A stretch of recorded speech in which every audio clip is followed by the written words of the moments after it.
Welcome to another edition of the 1% Better podcast with your host, Rob O'Donoghue. Hey folks, welcome to another episode of 1% Better, again in the surrounds of the Metropole lobby, hence the music in the background again. And this one, definitely we're going to talk about the person's story, and every episode has a story. I think nearly every guest shares their story, and they talk about lessons they've taken from their career so far, from certain life events, and I guess how that sometimes is a catalyst for going in a different direction and trying something different and do something new. And I think we're going to definitely touch on a lot of that with today's guest, Nicole Ryan. Welcome to the podcast. Thank you very much, Rob. It's lovely to be here. Great to have you, and nice to be in person. It's always good. Nicole, you're from Cork originally. Talk to me a bit about your early stages, early career, early part of your journey. Yeah, so I'm from Mill Street, small town in North Cork, rural town. Kind of everybody knows everybody. Went to school there, everything. Grew up. Eurovision was on there once as well. 93, yeah. That's what we're really famous for. And yeah, I was just kind of like a small town girl and didn't really, I was just like anybody else, really. I had plans to go to college after I finished school. I had kind of my whole life planned out. I was madly going to be, I suppose it's unrealistic because as little girls, you kind of think of, you'll be married by 25 and you'll have a house by 26 and you'll have a baby by 27. Right, very well planned out there. Yeah, that whole Cinderella story. But I was going to just go to college, finish college, work, and I suppose start to kind of future for myself. Mm-hmm. But I suppose that I was on the way of doing that. I graduated from secondary school back in 2010. I started college and I went to the National Maritime College in Cork, where I studied engineering for a couple of years. I was the only girl in my class. Right. College is fairly small, but it's a pretty much male-dominant college.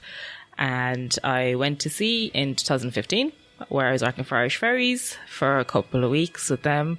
And I loved it. I loved being an engineer. I loved working with my hands, all of that kind of stuff. It was just phenomenal. But I was at sea and I got a call just to say that my brother was in hospital. Okay. And I suppose that's kind of when my whole life really changed. Mm-hmm. Yeah. So I know obviously about your story for folks that mightn't be familiar with it. Hopefully you can maybe talk us through. You got that call, everything changed. Maybe just talk us through the hours and days and weeks, I suppose, after that. It was bizarre, I suppose, because I have a sibling, Alex is his name, and he's my younger brother. It was about 4.5 years between the two of us. Okay. And he was 18 at the time, and I was just gone to sea, and he was living in Cork City. He had moved away from home, got a job, was living in the city, making friends, kind of just settling on his feet, being home. He was in college? He wasn't in college at the time, no. He didn't know what he wanted to do in college, so he just decided to take the year out before deciding to go to college. Sure. He kind of always wanted to be sure instead of wasting his time. Yeah. So he was living in the city, and I got a call to say that Alex was in hospital. He was in CUH. And I was always really afraid of that happening to me while I was away, that something would happen to him. And I was always kind of just like, don't be thinking that way. You were thinking that it might happen to him or just something in general? Something was it more to him. I don't know, I always thought that, that could be the worst possible scenario for me to be away and get a call about him. Yeah. And there it was. And it was very different to what I imagined it would be like. I got the call from my mother. I didn't know why he was in CUH. I didn't have a clue about anything. But I just went down to the engine room as I did every morning. I had the morning briefing with the lads, and then I kind of just sat around and said, I better call her again. So she left a voicemail, or did you have a chat with her? She called me.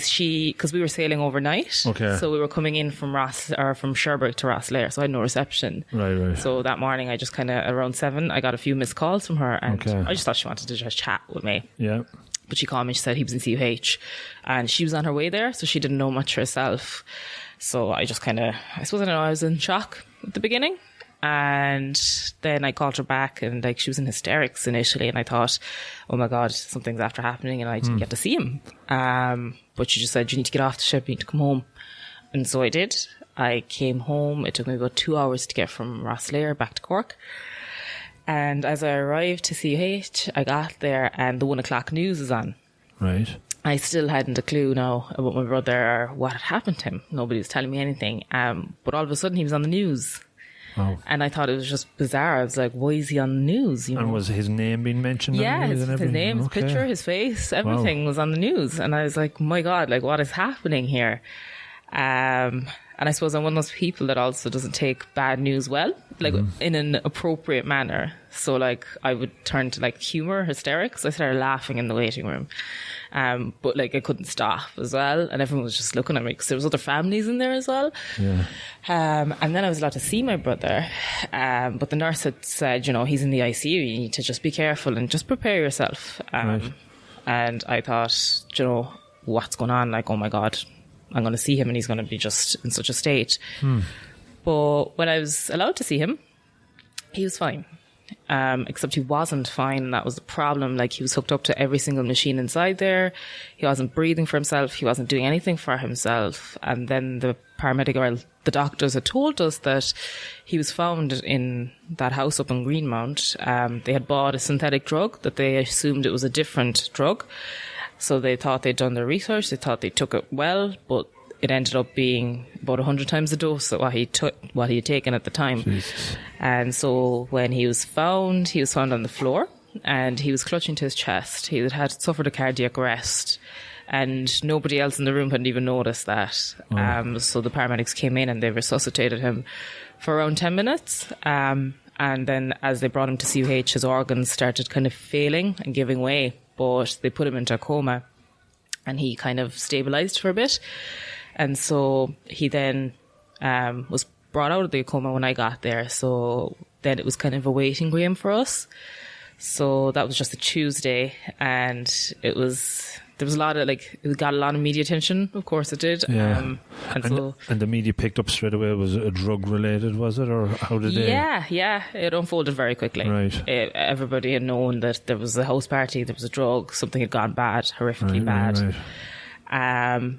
And the days, I suppose, kind of went by really quickly for us because we were kind of running out of time as well, because on the Tuesday we got news that he was getting worse and he was going to be brain damaged. It was extensive. It was irreversible. He'd never wake up. So we were very limited on the choices that we had. Then they came back again on the Thursday and they told us that he'd have a second heart attack. Because he just wasn't taking any of the medication. His brain was swelling up against his skull, and that was the issue with my brother. And there was nothing really that they could do at that stage. So on the Thursday night, he actually suffered his second heart attack, and he went into just a fit, really. And we just stood there and we just watched him. You were there when that happened, was it? Yeah, we were in there with the doctors, the defibrillator, everybody was around him, but we couldn't do anything for him. It was up to him. He kind of pulled through, but at that stage, we knew he was going to die. We knew, slowly you could see on the monitor, his heart rate was dropping slowly. And so the doctors came in on the Friday and they told us they would do stem cell tests to determine if he had any brain activity. And the first one came back unresponsive, and then the second one came back unresponsive. And he was just pronounced clinically brain dead on the Friday. And that was it. Wow. Just in the space of those couple of days, he was just gone. But we decided to make him an organ donor. Okay. And so on the Saturday then, he went into surgery and he donated 4 of his organs. Okay. Wow. So in the space of those, I suppose, 4 days, was it complete disbelief in the first couple of days where you just thought everything was going to be okay, or what was your sense? Was there just complete hope? I think for me, I suppose because it's only my mother, my brother and myself, so my mother was in a state of panic and shock, and this is her child, and I was hopeful, but I had to be the sensible decision maker in this whole scenario. So I'm also a really big realist. Sure. I tell it how it is and I see it for what it is. So I knew that, I was hopeful that I wanted him to wake up, of course. He's my brother. But I also knew that if there was a chance that he wasn't going to, we had to prepare for the worst, and we had to prepare for what he could possibly do for somebody else as well. So it was tough. It was very tough for me at the start, but I think when it got worse was after the funeral, when everything's quiet. Then you get time to start processing what happened. That's kind of when it was the worst. Wow. Yeah, definitely sorry to hear the story. It's, always try to put myself in the other person's shoes when we're talking through it. So it's definitely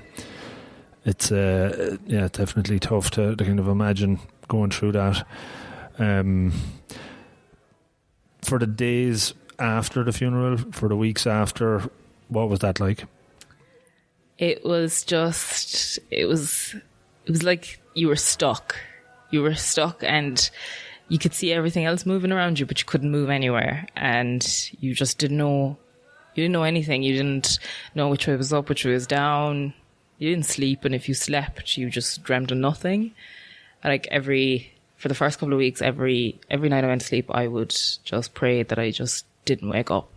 I just didn't want to continue trying to live without him and the whole situation. And I suppose everybody around you have support, but people kind of tiptoe around you a lot, and you notice that like a lot. You just want a bit of normality, but it's very hard for somebody to be normal around something that's so tragic and happens so horribly and so publicly as well. Yeah.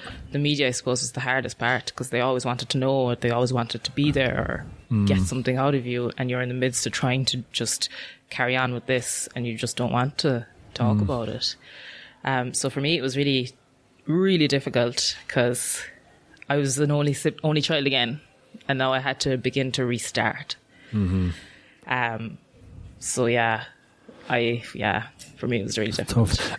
I interviewed Deirdre O'Shaughnessy, I said, a couple of weeks back here, and one of the things she talked about was the media, and in these sort of scenarios, how sometimes they get a bad rap for showing no empathy or a lack of empathy, but others she knows some that do. Is that what was your experience with that? You kind of hinted at it there. I think it was, in this case, they were very sympathetic, even empathetic, I would say, because like you have like tabloids and things like that. All right, they'll share their stories that are exaggerated to the max, but the majority were very, very sympathetic to the whole situation, because I think it was such a shock to not just us, but to the nation, because Alex wasn't of a demographic that he was just a normal child. And I think everybody could identify with him.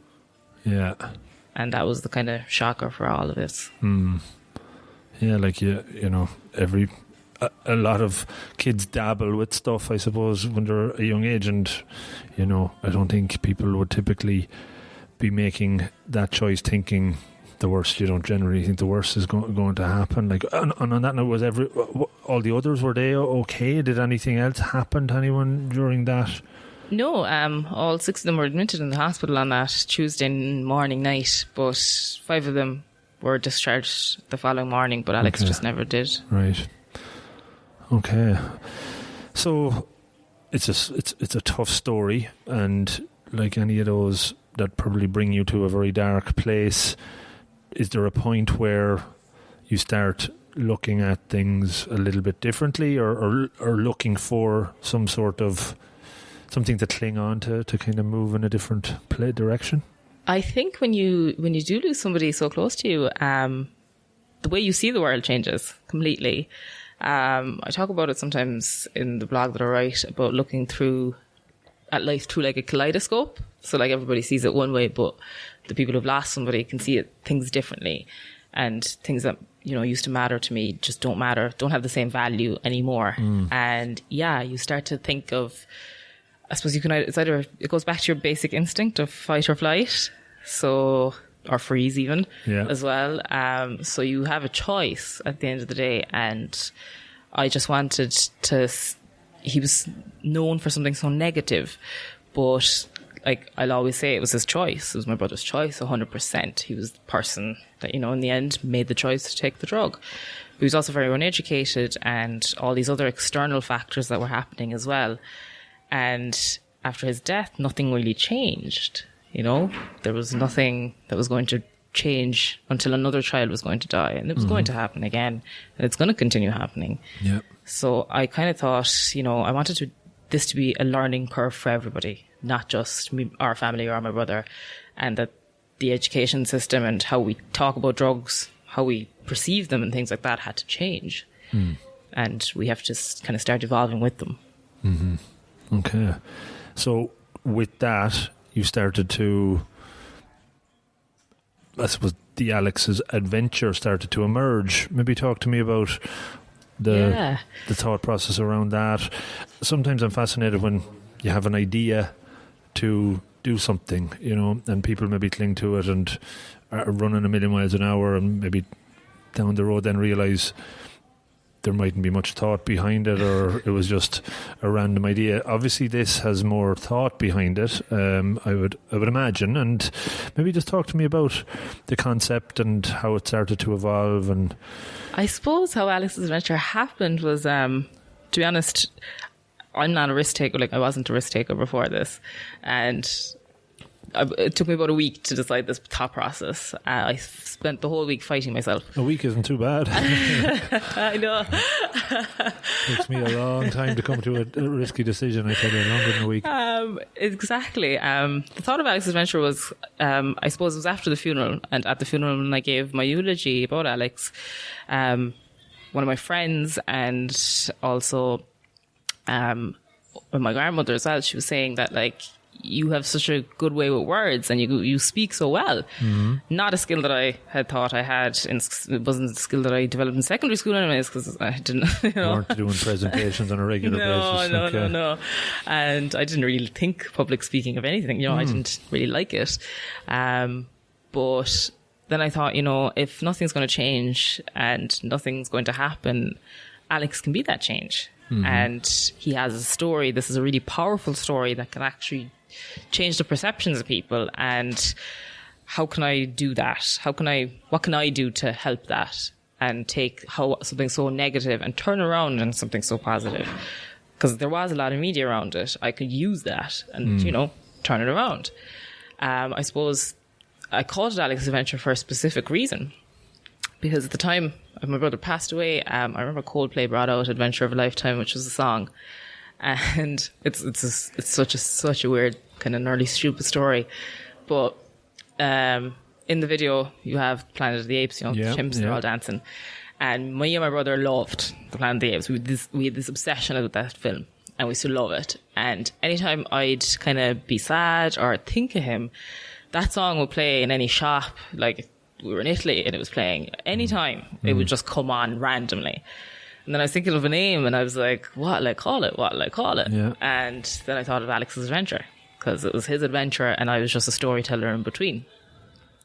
So I fought myself for about a week, and every week I was like, I'll do it, I won't, I'll do it, yes, I'll do it, I don't, I won't. And I went back and forth like that for about a week, and my best friend, I asked her and I was like, look, what do you think about this? Do you think people will care? Like, and she told me something that, like, completely changed my outlook on my life in this, which was, she said, the worst thing that can happen is nothing.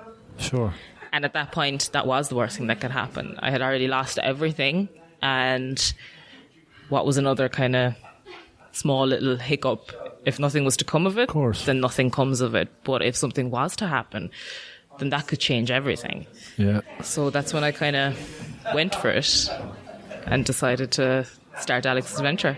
How quickly after Alex's death did the idea come to fruition, and, you know, did you start the ball rolling on it?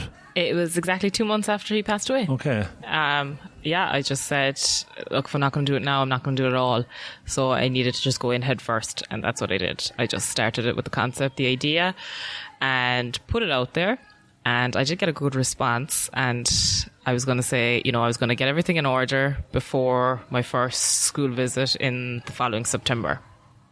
And that was it, really. I had said it, and then I had to follow through with it, and there was no kind of going back. And to this point, had you ever thought about setting up your own business? Was that ever anything in your own mind, like a plan? Not in a million years. Right. Not a chance. I hadn't a clue about business, and I'm still learning now to this day. But looking back 3.5 years ago, I was clueless. I really was. And it was never something that I had imagined myself doing. Okay, but the fear certainly didn't prevent you, and I guess maybe if you look back now, you probably think, Jesus, how did I manage to take that first step? But I think that's the key thing, isn't it, taking the first step or so? It is taking the first step, and I suppose my brother was I live kind of how he lives now, and he lived in the moment. He didn't want to have any regrets or be wondering down the line what could have happened. And that's when I kind of thought, well, yeah, I don't want that either, you know. And if I don't do it, and if it fails, well, it fails. But I tried. But it's worse to not try something and then have regrets down the line. Do you find that mantra or approach of kind of living in the moment, taking that step and going for it, does that get easier as you keep going? Or is it always the same, right, I'm just going to go for it, right, I'm just going to go for it? Is there like a muscle, like we talk about kind of, you know, developing a strength to it, but is it something like that, or do you find it still a big challenge every time? I think no. The more you do it, the better it gets. So it's like a muscle. But if to start a business or to start anything, you have to be a risk taker. And I wasn't. And this was a complete 360, like, for me. Right. And I was still petrified to do it. And I'm still petrified sometimes to take risks. But I'm willing to take them because I know the payoff could be massive. And yeah, it's something that you develop over time. And it just gets better and better. Cool. So maybe talk about the actual idea behind Alex's venture. I know you mentioned you were bringing it to schools, but maybe just talk about what is involved and, you know, what the actual concept entailed. I suppose the concept has evolved and pivoted so many times now. You definitely are going to business school using pivoting and things like that now, yeah. I know, the key words. But it has. And for it to develop, it had to, because I went head first and I just went into schools and I just began sharing a story. I wanted it to be different to all the other kind of drug education that was out there at the moment, which isn't a lot, but young people identify with other young people and they listen to other young people, and I wanted this to be real to them. I didn't want to be patronising, I didn't want to be talking down to them, and one of the biggest things was I didn't want to lie to them. There was no point in me lying and saying things just to petrify them, because that just doesn't work. They're not stupid. I just wanted to show them the real effects of how, you know, all of our choices have consequences, no matter what we do in life, good and bad. And that was kind of the first kind of step. So I was kind of doing workshops all around Ireland for the first year. And then I thought, look, this is great and all that, but I'm one person. And if I was to start a business on just that, then I'd be traveling 24 hours a day, 7 days a week for the whole year. And it's just not sustainable enough. So I began thinking about building a program, because what came out of the workshops was always that they wanted to know more about drugs, all other aspects of drugs. So I kind of started thinking, well, a program would actually work much better. And we could talk about things that were outside of drugs, because drugs is only a small part of this. It's kind of more to do with our relationships with drugs and how young people see drugs and things like that. So building their kind of skills with resilience and stuff will really help them, and ways to say no and ways to be respectful and things. So I did begin a 4-week program, which I piloted in 2 schools in Cork City earlier on this year. And they went fantastic and they were great. But again, what came out of that learning was that, again, they still wanted to know a hell of a lot more. And they wanted to know different aspects. And there was about 30-something topics that came out of that learning. So again, I had to change the model. And it's kind of where it is now, where it's going more digital. And the offering is that because not every single community and area has the same drug problem, that schools will be able to basically build their own adventure, where they can opt in and actually build their own package that's suited to them. And it'll all kind of be virtual, and the teacher, all she has to do is just turn it on. Okay. So it's like an a la carte menu that they select. I suppose maybe the journey, not trying to think I know what it's about, but are you saying the student would go in and make choices along the way, and it would bring them on a different path through the adventure? Or how it would be it's like package deals. There's 4 tiered packages. So it'll be lessons that are 20 minutes long. And so the school will be sponsored for whatever package they're sponsored. So let's say they're sponsored for the 15 lesson package. They'll have about 40 lessons to choose from. Right. So they can choose 15 of those lessons to build their own adventure. And they're interactive. There's games, there's learning, all this kind of stuff as well. And something exciting that we are looking at is also the kind of interactive storyline, which we're building at the moment, where young people and students can actually choose the path of the story themselves based on the decisions and the choices they make within that story. Okay. Which will show them how things can play out and how things can change really, really quickly, depending on their choice. So they'll be able to learn in a kind of interactive way, because to them, everything that's interactive is really important. They're in a digital age and everything they do is nearly online at this stage. So it's just kind of keeping up with that. And also to make it easy for teachers, because a lot of teachers don't actually know a lot about drugs themselves. So it's very hard. And one of the things that they're always fearful of is if a student was to ask me something and I didn't know about it, what would I do? And I'd always say, you can always come back to them, but they always just feel that, they need to know it right there and then. Yeah. And drugs is a really big space, so you might not know everything about that. So by kind of creating this virtual tutor, which should be myself, it eliminates that scary factor for them, and they just kind of act as a facilitator throughout this whole program. And I guess, is it about as well trying to make it okay for the student to actually talk to their parents or a teacher or somebody about the impact drugs could have on them? Because I would imagine when I was in school, whenever 20 plus years ago, that wasn't something you would ever kind of be willing to confide in a teacher or a parent or anything like that. Is it just changing the mindset? It is. It's changing in their mindset, and it's kind of, I suppose, looking at it in a lot of different spectrums.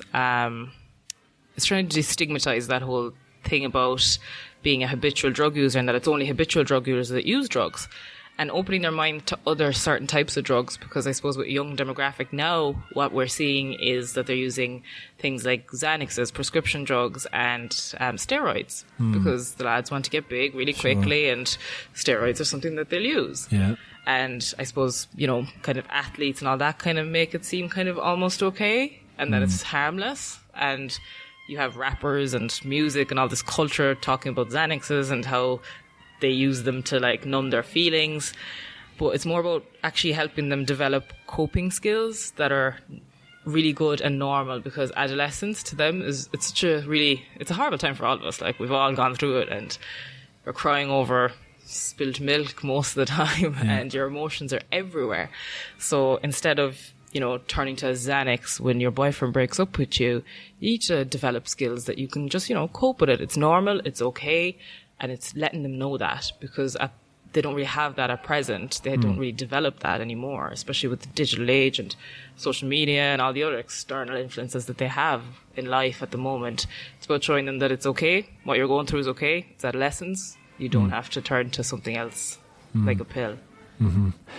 You mentioned the 4-tier package. I think from just reading off the website and doing some research, there was an element that stood out as a part of it, about who am I, sort of. Is that sort of question that the students kind of have to almost grapple with? Is it figuring out what type of person they are, a bit about their identity? Does that come into it?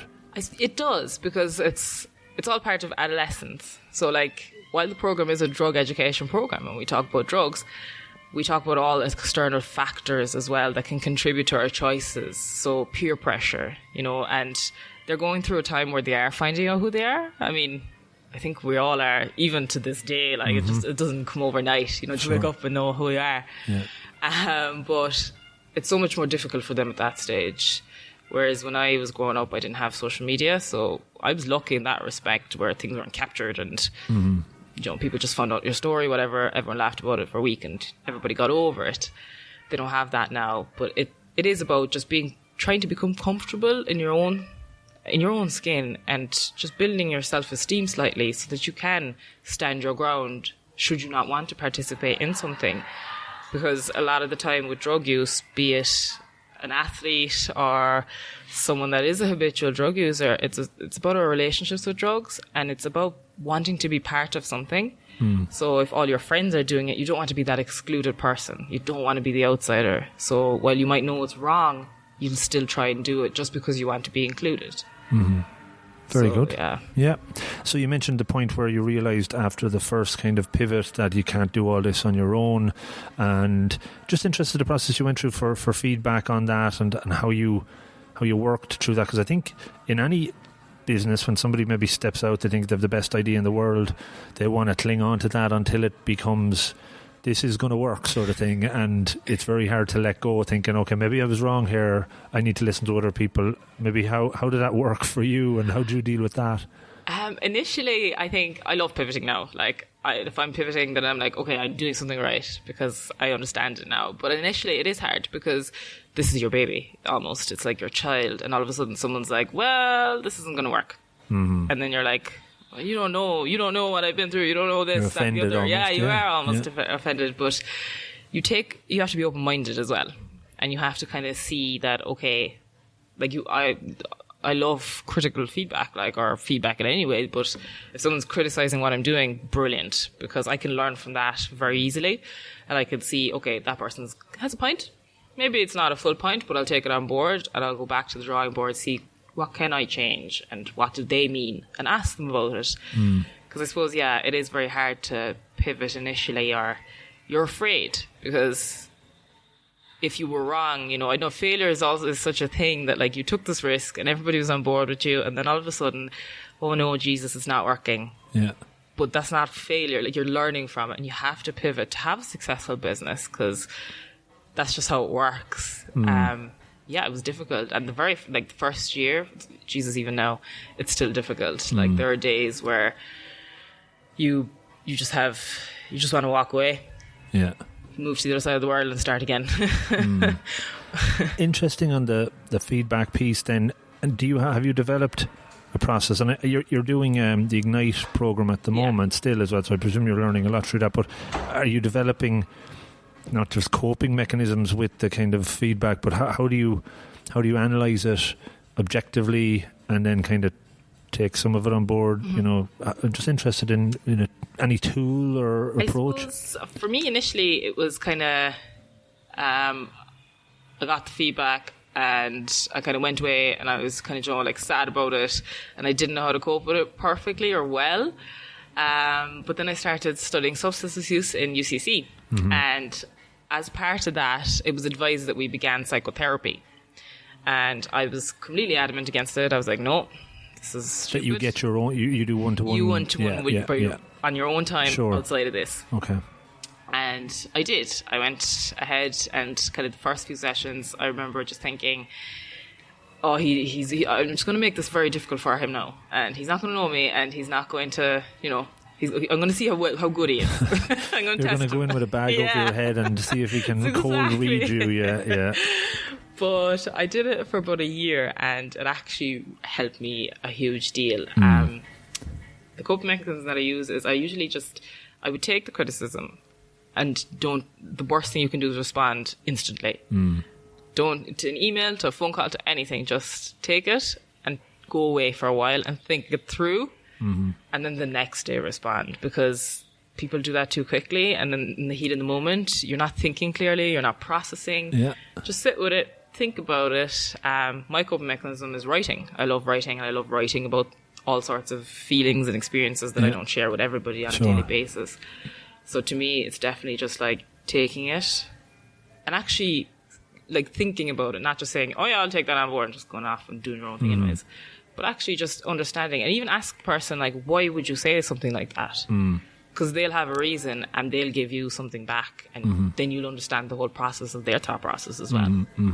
So yeah, that would be my biggest kind of thing. Just take it and sit with it. Sit in it, yeah. Wait. Yeah, I touch on impulse control a lot, and I think you've just explained how you exercise impulse control, because a lot of the time the response is like it's a personal attack you feel, and it's a sign of maturity, I suppose, that you can kind of let it sit, and your subconscious can work it out, and the next day it can in the shower, whenever you're doing something, it'll pop out to say, oh, actually, yeah, I see where that comes from, you know. So probably over time, maybe that happens faster, but at least it's happening, and you're not kind of throwing the metaphorical toys out of the pram, you know. So that's good.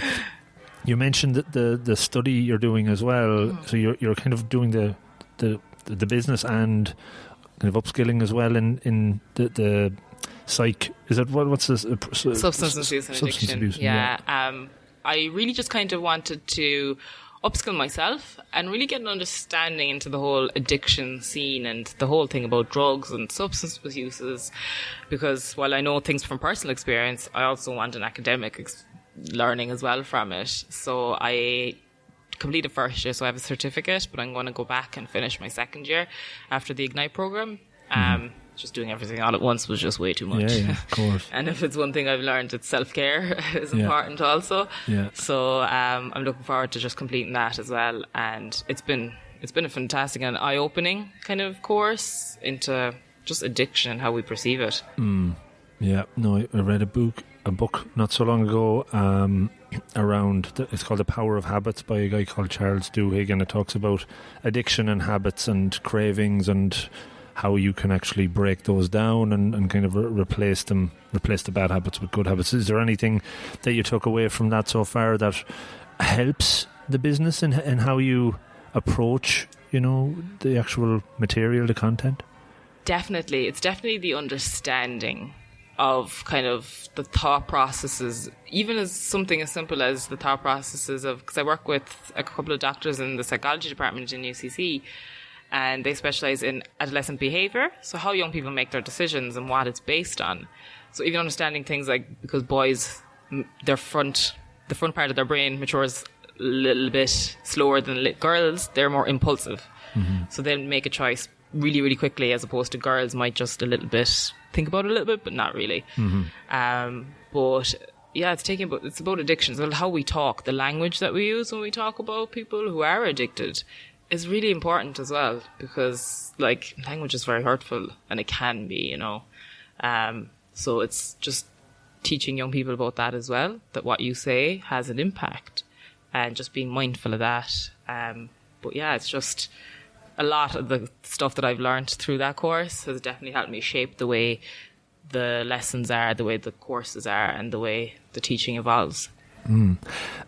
As you pivoted, you expanded the team, I suppose. Who's involved from just you as a one-lady band to a broader group? So how did you go about that? I suppose it was just through a lot of coffee meetings. Okay. They're always the best. But I suppose I identified all the areas that I was lacking in, because you have to, because you can't be everything. Initially you're absolutely everything to the business, but you do need help, external help from other people as well. So I just identified in places that I wasn't as strong as I could have been, and I met people through Ignite, especially in the last year, but even before that, through people that have connected with me. I met them and just got a feel to see, were they interested even in this, you know? And also, what could they offer? Because you could be interested, but you might not be offering anything at all to me, and then you're just sitting there and you're being very useless. So it's a kind of give and take relationship. But you'd be surprised about how many people actually want to help somebody, especially other entrepreneurs who've been in that space, who understand the journey. They're very good, but yeah, a lot of coffee meetings. And it's people not just in Cork, it's all over the country, or they spread everywhere? Yeah, there's a few people that are kind of in Dublin and stuff. I've got great support from SEI, Social Entrepreneurs Network, as well, because I did their academy last year in Galway. But most of them are in Cork because I like to meet with them on a regular basis. But there are people that aren't all in Cork that I still Skype and things like that as well, of course. Very good. The Ignite program, maybe talk to me a little bit about some of the things that came out of that for you so far. It's something I'm very interested in. I know a few people that have kind of gone through it, but just what it's brought to you, what extra tools it might have given you. I think the Ignite program was the biggest success for me anyways, because it took me out of the mindset of being in my business and now working on my business, which is a real big difference. And especially because I think I don't think Eamon had taken on any other social enterprise even until I was the first, really. And I think it was kind of like almost a gamble for us both, because usually it's like a commercial business that they take on. But in the last kind of almost 12 months, I've been able to blend the commercial side, because it's all well and true wanting to save the world and changing the world, but at the end of the day, you still have bills to pay, you still want to hire staff, you still got to make money to make it sustainable, to make that impact and make that change.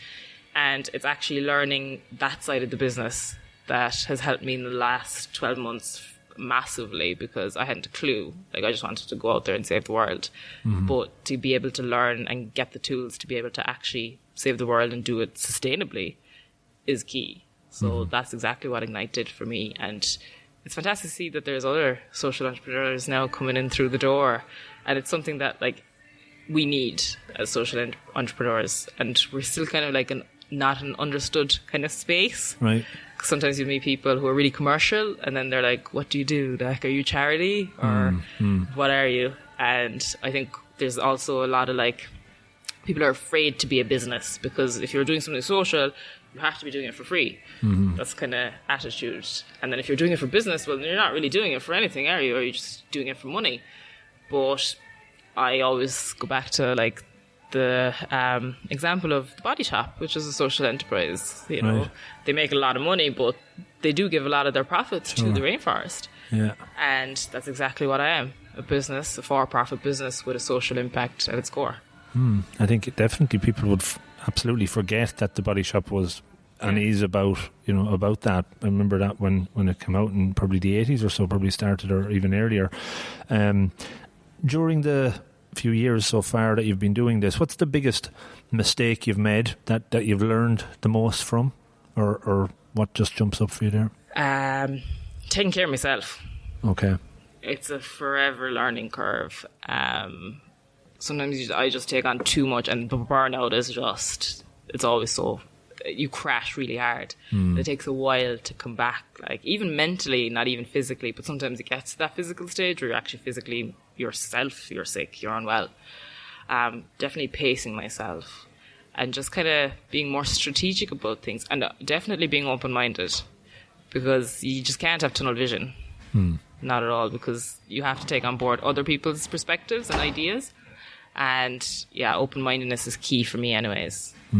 Key for just growing a business and keeping that open mind. And just even on the part you mentioned about self-care, is there any things specifically you do to keep that balance?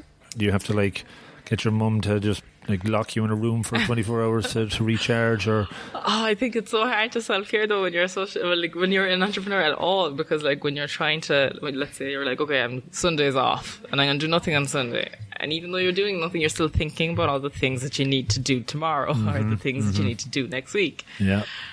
So it's really hard to switch off your brain completely. But I do take one day off completely off in the week where I do nothing. A digital detox sort of day, is it?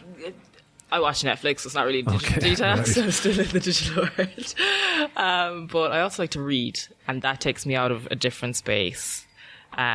Also, I work a part-time job too, so when I am working that job, it takes me out of it completely, which is actually nice. Probably enjoy it massively. Yeah. I'm not thinking about actually the business at the time. So reading, just a bit of time to me as well. Okay, very, very good. Is there a standout moment you've had so far in the journey, your own part of this adventure that comes to mind? I know you won a humanitarian award, I believe, as well. That might have been something. Yeah, that was bizarre. Yeah, it was really, really cool to actually win that. I just got, like, a nomination. Someone just messaged me and they were like, "Oh, you were nominated for this award," and I was like, "What?" But yeah, I won that last year, 2018. Yeah. There was one standout moment though, and this was the moment that, like, I knew I was doing something right, and it was recent enough actually. My very first school that I went to give that talk, my very first workshop was in Fermoy, and it was an all-boys school. And I'll never forget it because I just thought they were going to absolutely just, I don't know, tear me apart because they were all boys. What age were they? Would have been? They would have been in third year at the time. Okay, like 13, 14, 15. Yeah, those kind of boys that are messers at that stage. And I came in and I gave the workshop and I talked to them. Fantastic. And then I left and I was recently celebrating some sort of a win anyways. It was a small win, but it was a win. Celebrate all the wins. That's it. And I was walking through town and I was walking up College Road. I was walking by UCC and I met this guy at the bottom of the road and he just said, hello, how are you? And I was like, oh, hi. Just kept walking. I'd say he was no more than 19 years of age, I'd say. Definitely first year college. And he kind of caught up with me and we kind of walked. There was nobody on the road. It was late enough at night. Right. And he just asked me, what do you do? And I just said, oh, look, I work in the substance misuse, drug and alcohol space.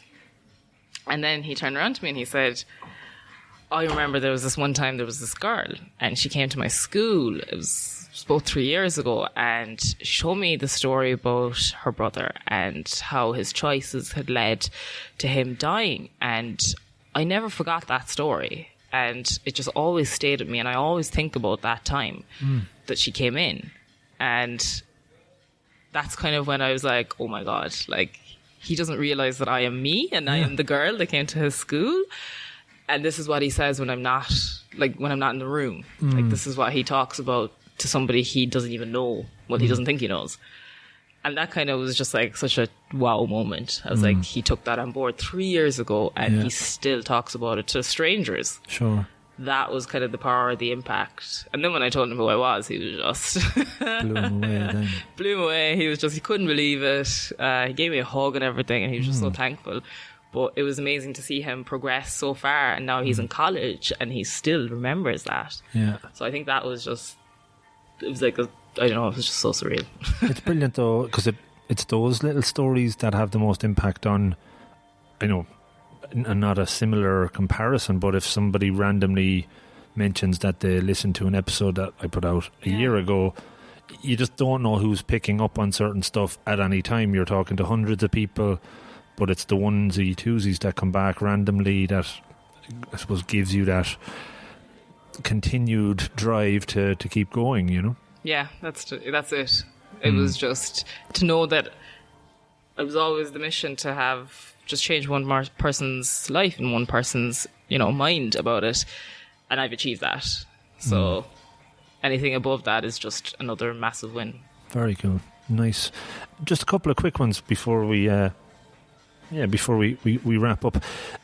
Through the influencers and I suppose not meditation, that's on my mind at the moment, the mentors you've had, is there any one that stands out, maybe a piece of advice that you were being given that really has stood for you, that keeps coming up? I think, I don't know, I've had so many mentors and so many people that have given me so much great advice. I think just the one that my best friend had told me, that was always the one. And that's the one that I share with everyone too, that the worst thing that can happen is nothing. Because we always worry about things like, oh, what if this happens, what if that happens? A lot of us always worry about what other people think as well. But like the worst thing at that point in my life was nothing. That was literally the worst thing that could have happened. And she was right, and it is. So I always encourage people to, like, if you have an idea, take that risk just to see. And if nothing happens, so be it, But if something does happen, it can really change your life, everybody else's life, and just evolve into something amazing. Mm-hmm. Very good. And I presume that would be similar advice you would give to potential wannabe entrepreneurs out there if they're... Definitely, but be strategic and... You have to be open to criticism. You can't know it all initially. You just can't. It's impossible. I'm still learning. I've got another couple of years, light years ahead of where I could be. But if you're learning from your mistakes, if you're learning every day, then you're doing something right. Mm-hmm. If you knew one thing before you started out on the journey of being, an entrepreneur that would have made a big impact, what might that be? Any one thing stand out? What would that one thing? Jeez, there's a lot of things. I suppose you know how hard it is, but you don't really ever know how really hard it can be. Have a co-founder. Right. Having a co-founder would be fantastic. To have that other person that's with you and you can bounce things off of, brilliant. A lot of people don't, like I don't have one. But I'm really jealous of people who are co-founders because I'm like, there's two of you and you can both kind of pick each other up when one is down and vice versa. So if you can get a co-founder, fab. But if you can't, then just surround yourself with the people that can lift you up when you're down. And the network in Cork is very supportive for a lot of that, I'd imagine. Unbelievable. Like, 2 degrees of separation is so true in Cork. Like, there's someone that, like I always say, you know, when you're networking or something like that, and if you're meeting people who you are looking to be mentors, and if, for instance, they can't help you, they'll find 3 other people that will. And then those 3 people find 3 more people. And that's how you build your network. So don't be afraid of having an ask as well when you do meet people, so that they know, you know, okay, we're not just here for a chat and a coffee, like. Sure. And I'm telling you, people in Cork are just so accommodating and just so nice and so friendly that they will help you. And if they can't, they'll know someone that will. Cool. So looking forward, where does the adventure go next? What's the big plans? How far are you looking forward with it? At the moment, I'm kind of looking towards the next 5 years of the adventure. But it's just, I suppose, we're looking at developing this new interactive story that's going to be exciting and fun. Looking at really digitalizing this kind of stuff and kind of being the first in the market. And then I suppose we'll expand our reach to outside of Ireland too. So there's a lot of work to be done yet, but I think I'll get there. Yeah, seems like you have the passion to do it. The purpose is so clear, you know, and like anything, a lot of people that I've talked to, and self-included, whatever you're doing, as long as you can trace it back to a real purpose that you can connect to, that's tied to your values. The why, absolutely. It's, you know, it makes it a hell of a lot easier than if you're just doing it for, you know, potential windfalls and, you know, that aren't forthcoming. You lose the motivation very quickly. Yeah, definitely. Yeah. And the fact that it's digital or going that way and it's online and it's not, you know, it's not just specifically Ireland tailored. It has huge opportunity, I would imagine. Yeah, I'm hoping so anyways. It's just getting that one hook, getting one buy-in from somebody, and I think after that it'll just kind of blow up. Just hoping to keep up with it then. Cool. Yeah, you'll definitely need your downtime to keep up with it there.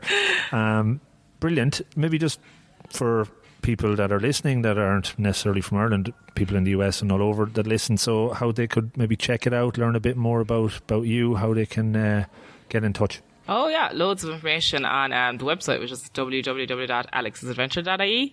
And if you're on Facebook, you can find us at Alex's Adventure of a Lifetime. And we have Twitter, Instagram, it's all Alex's Adventure. So I'm more than happy to chat to people all the time, and I'm always there. Brilliant. Great to hear your story and the story of Alex's adventure. Really enjoyed listening to it. Thanks so much for coming on, Nicole. Looking forward to sharing this. Thanks a million, Rob. Thanks for having me. Cool. So this is the outro of the podcast, guys. You got to the end, and that is great. Please hang in here for another couple of minutes. I know most people won't, but maybe there's something here of interest. So check this out.